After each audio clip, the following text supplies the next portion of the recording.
দর্শক, আলোক health care and হাসপাতালের সৌজন্যে এখন রয়েছে বাংলাদেশ চীন দ্বিপাক্ষিক ব্যবসা বাণিজ্য পরিস্থিতি নিয়ে বিশেষ আলোচনা। এই আলোচনার জন্য আমাদের সঙ্গে রয়েছেন Bangladesh China chamber of commerce and ইন্ডাস্ট্রির সহসভাপতি ইশাকুল হোসেন সুইট। ইশাকুল হোসেন সুইট, আপনাকে স্বাগত একুশে বিজনেসে। ধন্যবাদ আপনাকেও ধন্যবাদ জানাই আমাকে এখানে আমন্ত্রণ জানানোর জন্য। অনেকদিন পরে আপনার সাথে বসেছি। আমরা জানি যে 8ই জুলাই একটা ঐতিহাসিক সফর চীনের সাথে, সেখানে আপনিও সফর সঙ্গী। তো অনেক প্রত্যাশা কিন্তু এই সফরকে ঘিরে। আমরা জানি চীনের সাথে একটা বড় বাণিজ্য ঘাটতি কিভাবে কমানো যায়, সেখানে এফডিআইগুলো রিলোকেট হচ্ছে, সেখানে আমাদের ভূমিকা, সব কিছু নিয়ে একটু জানতে চাই। ধন্যবাদ আপনাকে, ধন্যবাদ জানাই একুশে বিজনেসকে আমাদের বর্তমান সরকারের এই যে সফরকে ধরে আজকে এখানে আমাকে আমন্ত্রণ জানানোর জন্য। আপনি জানেন 5 বছর পরে আমাদের সর্বোচ্চ পর্যায়ে এই সফরটি হচ্ছে। স্বভাবতই 5 বছর পূর্বের বাংলাদেশ আর আজকের বাংলাদেশ অনেক পার্থক্য। 5 বছর আগে যখন আমরা সফরে গিয়েছিলাম তখন আমাদের এক ধরনের মন মানসিকতা কাজ করেছিল। এখন আপনি জানেন আমরা আগামী 2026 সনে এলডিসি গ্র্যাজুয়েশনের মাধ্যমে আমরা উন্নত দেশের একটা সোপানে আমরা আমাদের নাম লিখাতে যাচ্ছি। সুতরাং একটা প্রাউডলি বাংলাদেশ একটা ডিসপ্লে আমরা আমাদের এই সফরে আমরা করতে যাচ্ছি।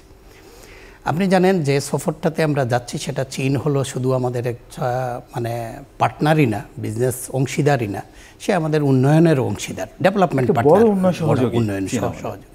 সুতরাং আমাদের বিশেষ করে ব্যবসায়ীদের আকাঙ্ক্ষাটা প্রধানমন্ত্রীর এই সফরের মধ্য দিয়ে অনেক বেশি প্রত্যাশা নিয়ে আমরা নিয়ে যাচ্ছি।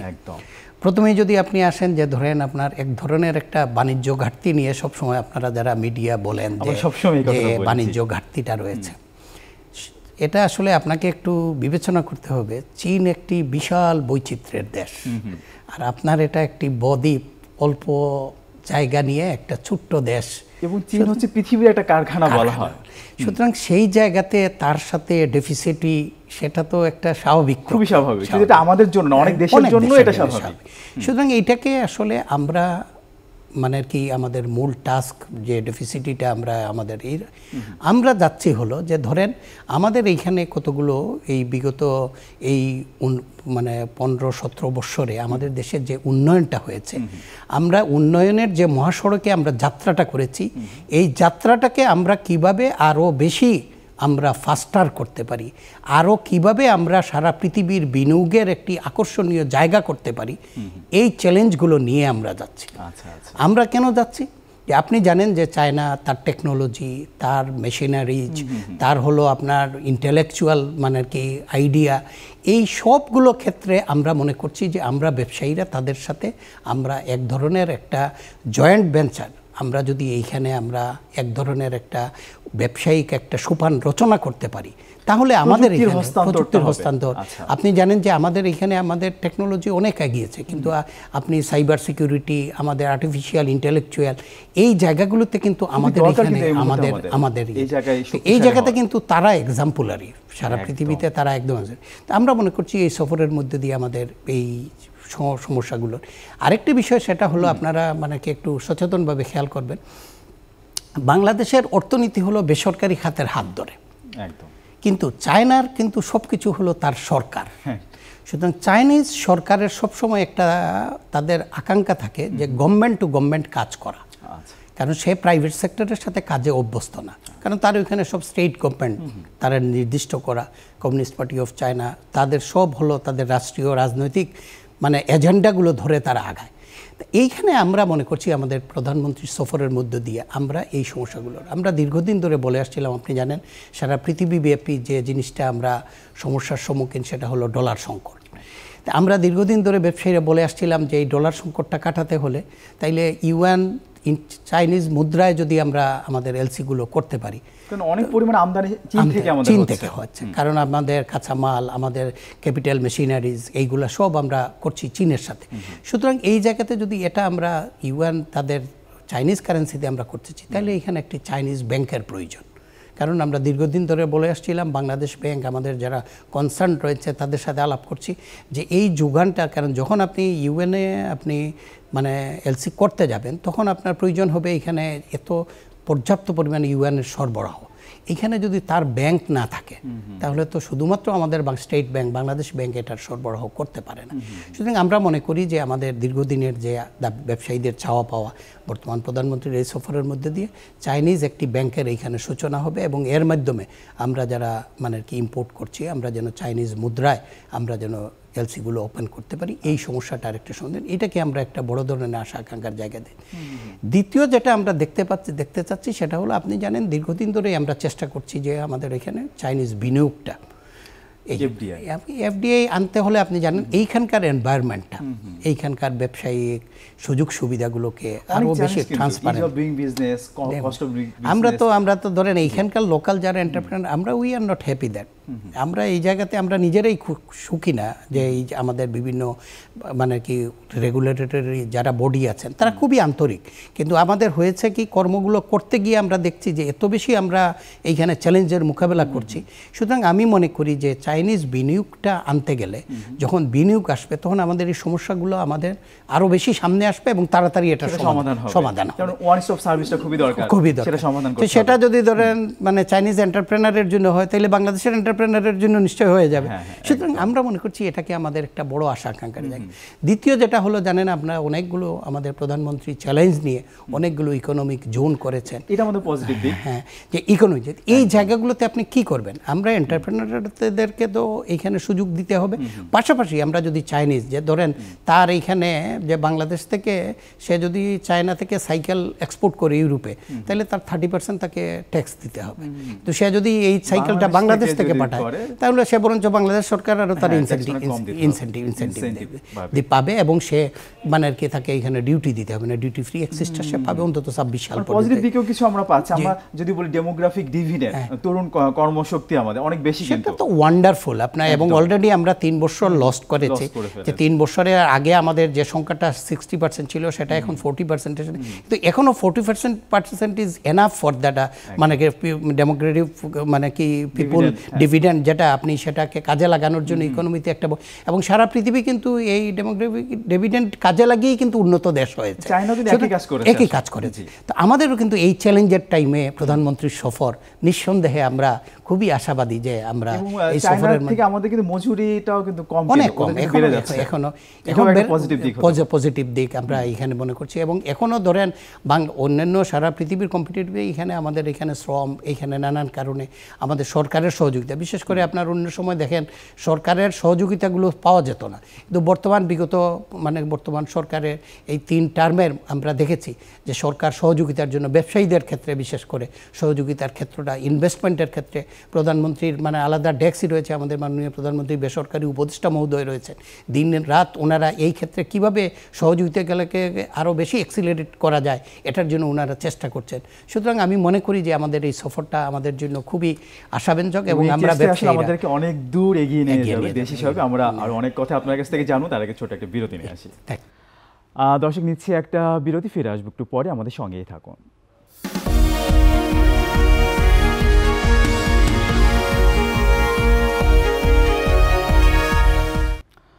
বিরতির পর আবারও স্বাগত জানাচ্ছি। দর্শক, বাংলাদেশ চীন দ্বিপাক্ষিক ব্যবসা বাণিজ্য নিয়ে আমরা কথা বলছিলাম Bangladesh China chamber of commerce and ইন্ডাস্ট্রির সহসভাপতি ইশাকুল হোসেন সুইটের সাথে আবার ফিরছি আলোচনায়।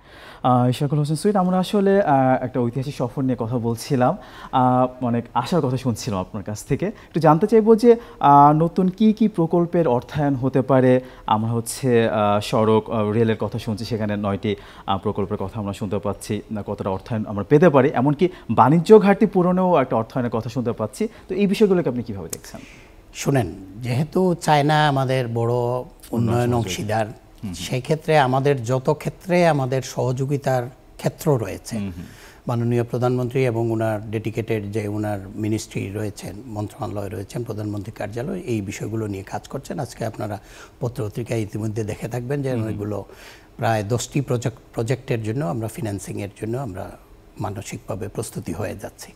সুতরাং সেইখানে আমাদের দ্বিপাক্ষিক আলোচনার মধ্য দিয়ে আমরা এই প্রজেক্টগুলোতে ফিন্যান্সিং কী প্রক্রিয়া হইতে পারে, কিভাবে আমরা এই মানে কি আরও দ্রুততম সময়ে, আজকে বিগত 15 বছরে বাংলাদেশের যে উন্নয়ন সারা পৃথিবীর কাছে নিশ্চয়ই একটি বিস্ময়, এবং এই সফরের মধ্য দিয়ে এই প্রজেক্টগুলো যদি বাস্তবায়ন হয় আশা করি আমরা অনেক দূর আগে যেতে পারবো। এইখানে হলো মূলত আসলে আমাদের আমরা যেটা একজন ব্যবসায়ী হিসাবে আমার কাছে যেটা মনে হয় যে আপনাকে অন্যজন কি সহায়তা করলো সেটার চেয়ে আপনি কতটুকু আপনার মানে এফিশিয়েন্সি দিয়ে আপনি আপনার অবস্থার উন্নয়ন করতে পারলেন সেটার কাছে চ্যালেঞ্জেসটা কিন্তু বেশি। যে ধরেন কথার কথা যে ধরেন কালকে আমরা চাইনিজ 100টি কোম্পানি এখানে রিলোকেট হলো, এখন আমরা এখানে যে ইনফ্রাস্ট্রাকচার ডেভেলপমেন্টগুলো করেছি, অবকাঠামোগত উন্নয়ন আমরা যেটা করেছি আমরা করেছি, আমরা কি এই 100টাকে এখানে অ্যাডপ্ট করার জন্য আমরা তৈরি আছি? কালকেই কি আমরা এখান থেকে তারা কি অপারেশনটা চালাতে পারবে? আমরা যারা এখানকার এন্টারপ্রেনার আমরা মনে করছি যে না, আমরা তো আমরা কারণ আমাদের এইখানে ইলেকট্রিসিটিতে যদিও আমরা অনেক অনেক উন্নয়ন করেছি কিন্তু এখনও নট সাফিসিয়েন্ট। কেন সাফিসিয়েন্ট না? আমাদের ইলেকট্রিসিটি এখন আমাদের ইন্ডাস্ট্রি লেভেলে মানে আর কি ইন্ডাস্ট্রি লেভেলে ইলেকট্রিসিটি ইয়েটা রয়েছে, মানে কি যোগানটা কমতি রয়েছে। আপনার জ্বালানি, অন্যান্য জ্বালানি এলএনজি যদি বলেন, আপনার গ্যাসের কথা বলেন, এই জায়গাতে আমাদের মানে কি সমস্যাগুলো আমাদের স্থানীয় শিল্পগুলোই মানে কি এইখানে অনেক চ্যালেঞ্জের মধ্যে রয়েছে। আপনার এই যে ইনফ্লেশনের জন্য যে ব্যাংক সুদের হার বেড়ে গিয়েছে, এই জায়গাতে আমরা স্থানীয় যারা ব্যবসায়ী রয়েছে আমরা এইটার চ্যালেঞ্জেসগুলো মোকাবেলা করছি। এই জায়গাতে আপনি এফডিআইকে কীভাবে আপনি ইউটিলাইজ করবেন? সুতরাং আমরা মনে করছি যে আমরা ওইখানে গিয়ে কতটি প্রজেক্টে আমরা কত কি বিলিয়ন পরিমাণ আমরা 5 to 7 বিলিয়ন আমরা মনে করছি এখানে আমরা এক ধরনের একটা সহায়তা আমরা মানে কি এটা পাবো, ফিনান্সটা পাবো। এই ফিনান্সটাকে আপনি কাজে লাগাতে পারবেন কতটুকু, সেটা হলো চ্যালেঞ্জেসটা আমি মনে করি আমাদের এইখানে বড় ধরনের হবে। কারণ আমাদের ডেমোগ্রাফিক ডিভিডেন্ডকে আমরা তো ওইভাবে কাজে লাগাতে পারিনি। 3 বছর আমরা অলরেডি লস্ট করেছি। সুতরাং এই জায়গাতে আমি যেটা মনে করছি যে আমাদের এইখানে আমাদের এফিশিয়েন্সিটা আমরা খুঁজে বের করতে এবং স্থানীয় বিনিয়োগ যদি এইখানে ভালোভাবে পরিচালিত হয়, স্থানীয় বিনিয়োগ থেকে যদি স্থানীয় বিনিয়োগকারীরা একটা মানে কি ফলপ্রসূ একটা মানে লাভটা এইখানে পেতে পারে, তখন এফডিগুলো অটোমেটিক এইখানে মানে রিলোকেট হয়ে যাবে। ভিয়েতনাম আমাদের সামনে উদাহরণ, ভিয়েতনামের চেয়ে তো আমাদের দেখেছি ভিয়েতনাম ভারতে কিন্তু করোনা পরবর্তী অনেক রিলোকেট হয়েছে। আমরা তো এইখানে আপনি দিতে হলে আপনি রিলোকেট করতে হলে আপনাকে প্রথমেই বুঝতে হবে যে এইখানে আপনি ইনফ্রাস্ট্রাকচার এবং লজিস্টিক সাপোর্টগুলো আপনাকে এখানে অ্যাভেলেবেল করতে হবে। কিন্তু আমাদের এখানে দুর্ভাগ্যজনকভাবে হলেও আমরা এই জায়গাটাতে আমরা তত দূর আগাইতে পারি না। আর সবচেয়ে বড় যেটা আপনি বুঝতে হবে, আপনার অর্থনীতি, বাংলাদেশের অর্থনীতি আর চায়নার অর্থনীতি অনেক পার্থক্য। সুতরাং এই জায়গাতে চায়নার অর্থনীতির সাথে আপনাকে তাল মেলাতে হলে আপনার অর্থনীতির একটা লেভেল, একটা স্টেজ আপনাকে নিয়ে যেতে হবে। সুতরাং এই স্টেজ নিয়ে যাওয়ার জন্য আমরা ব্যবসায়ীরা আমরা সরকারের সাথে দ্বিপাক্ষিক আলোচনার মাধ্যমে যে কী কী সুযোগ সুবিধাগুলো এফডিএর জন্য নিশ্চিত করলে আমরা এফডিএর ইনভেস্টমেন্টগুলো, কারণ তারাই আমাদেরকে র মেটেরিয়ালসগুলো সাপ্লাই দিচ্ছে, তারাই আমাদেরকে ক্যাপিটাল মেশিনারিজগুলো সাপ্লাই দিচ্ছে। এখন আমরা বলছি যে ভাই আপনার র মেটেরিয়াল সাপ্লাইগুলোর সাথে আমরা টেকনোলজিটা চাই এবং তার ইন্টেলেকচুয়াল মানে কি তার যে মানে ইন্টেলিজেন্সি আছে সেটার আমরা শেয়ারিংটা এখানে চাই। তাহলে আমরা এইখানে আমাদের যে শিল্পটা, আমাদের এখানে যে কারখানাটা, এটার একটা সেফটি নেট আমরা এখানে দাঁড় করাতে পারবো। সেই ক্ষেত্রেও আমরা মনে করি যে চাইনিজ একটা সহায়তা, চাইনিজ এইখানে মানে সহযোগিতা আমি মনে করি আমাদের জন্য বড় ধরনের একটা পদক্ষেপ রাখবে। সুতরাং এই আমি সফরের মধ্যে দিয়ে, প্রধানমন্ত্রীর সফরের মধ্যে দিয়ে আমি মনে করি আমাদের ব্যবসায়ীদের জন্য অনেক অনেক বেশি পাওনার বিষয় রয়েছে যেগুলো আমরা কাজে লাগাতে পারবো। আরেকটি বিষয় আপনার ধরেন যে আমাদের এক্সপোর্টের ক্ষেত্রে আমরা দীর্ঘদিন ধরে মাননীয় প্রধানমন্ত্রী সহ বলে আসছিলেন যে আমাদের এখানে চীন কিন্তু তার প্রায় 100% 98% পণ্যের শুল্কমুক্ত সুবিধা কিন্তু চাইনিজ সরকার দিয়েছে। কিন্তু আসলে আমরা ব্যবসায়ীরা জানি না যে ধরেন কী ধরনের পণ্য চায়নাতে প্রয়োজন রয়েছে। সুতরাং এই সকল দ্বিপাক্ষিক মানে আর কি সফরের মধ্যে দিয়ে এই বিষয়গুলো আমরা জানতে পারবো যে কী ধরনের পণ্যের চায়নায় আমাদের বাজার রয়েছে। এবং মাননীয় প্রধানমন্ত্রী বাংলাদেশে যেটা বলছিলেন বা এইবার আমাদের যে চাইনা এই এক্সপোর্ট পলিসিতেও বলা হচ্ছে আপনার যে $110 বিলিয়ন যে টার্গেট নেওয়া হয়েছে, ওখানে বলা হচ্ছে যে মানে এক্সপোর্ট ডাইভার্সিফিকেশনের কোনো বিকল্প নাই। সুতরাং এই এক্সপোর্ট ডাইভার্সিফিকেশন করতে হলে আমাদের এটা হলো কৃষিভিত্তিক অর্থনীতির দেশ। সুতরাং এইখানে এগ্রিকালচারের প্রসেস ইন্ডাস্ট্রিকে আমরা কিভাবে আরও বেশি, আপনি জানেন ব্যাংকক মালয়েশিয়া, ইভেন তো ইন্ডিয়াও আপনার প্রসেস ইন্ডাস্ট্রিতে অনেক ধরনের, যে আমাদের এখানে অনেকগুলো ফসল, বিশেষ করে সবজি অনেকগুলো আমাদের এখানে আমরা অলরেডি মানে সারপ্লাসে আমরা রয়েছে উৎপাদন। এখানে আমরা রপ্তানি করতে পারি, রপ্তানির জন্য কিন্তু কানেক্টিভিটি অনেক বড় একটা বিষয়। এই বিষয় নিয়ে আমরা বিআরআই যে ইনিশিয়েটিভ, এটা সেটাই বলতেছে যে এই প্রধানমন্ত্রী মানে চীনের মাননীয় প্রেসিডেন্টের আপনার একটি প্রকল্প রয়েছে, আপনি জানেন, belt and road initiative, BRI নামে যেটা আমরা বেশি পরিচিত। সেই বিআরআই নিয়ে আজকে এই সফরে আমি মনে করি এক ধরনের, কারণ আমরা অনেক আগে আপনার এইখানে স্টুডিওতেই আমরা বলে গিয়েছিলাম যে আমরা বাই রোড আমরা কুনমিং যেতে চাই, এইখান থেকে আমরা মায়ানমার যাব, মায়ানমার থেকে আমরা মানে কি কুনমিং পর্যন্ত আমরা যেতে চাই।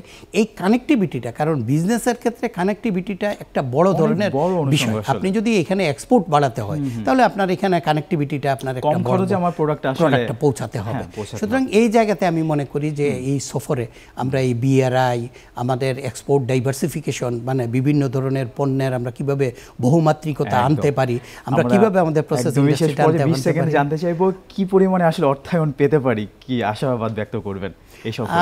আমরা তো মানে কি যেটা আমরা আশা করছি যে আপনার 7 to 8 বিলিয়ন ডলারের আমরা এক ধরনের আমরা মানে কি যে আমরা এই ধরনের একটা প্যাকেজ নিয়ে আমরা যাচ্ছি, যেন আমরা চাইনিজ ইয়ের সাথে আমরা এই জায়গাতে করতে পারি। আর চাইনিজ তো শুধুমাত্র এই যে 5 to 7 বিলিয়ন এটাই না, তার অনেকগুলো রানিং এইখানে প্রজেক্ট রয়েছে। সেই প্রজেক্টগুলো আমাদের থার্ড টার্মিনাল, এইগুলোতে আমরা যদি এই জিনিসগুলো আমরা যদি শেষ করতে পারি তাহলে অবশ্যই এখানে চাইনিজ বিনিয়োগ এবং চাইনিজের জন্য একটা বড় ধরনের যেমন মানে আর কি সম্মানের জায়গা হবে, তেমনি এভাবে আমরা আমাদের যে উন্নয়নের মহাসড়কে এবং প্রধানমন্ত্রীর যে স্মার্ট বাংলাদেশ, সেই স্মার্ট বাংলাদেশ বিনির্মাণে আমি মনে করি ব্যবসায়ীরা এবং সরকারের একটা বড় ধরনের যোগসূত্র মিলে স্মার্ট বাংলাদেশের জন্য আমাদের অনেক বড় একটা উন্নয়ন সহযোগী, তার হাত ধরে আসলে আমরা অনেক দূর এগিয়ে যাব, সে প্রত্যাশা নিয়ে শেষ করছি। আপনাকে অনেক ধন্যবাদ আমাদেরকে সময় দেওয়ার জন্য। ধন্যবাদ আপনাকেও, ধন্যবাদ একুশে বিজনেসকে।